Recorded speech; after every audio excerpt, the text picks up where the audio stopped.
How to create add your template in your Instagram.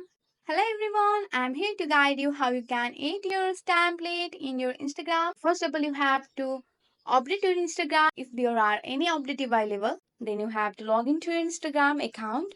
After opening your Instagram account, you have to click on your story. Then you have to select a photo. After selecting a photo, go for this and here you can see the template option.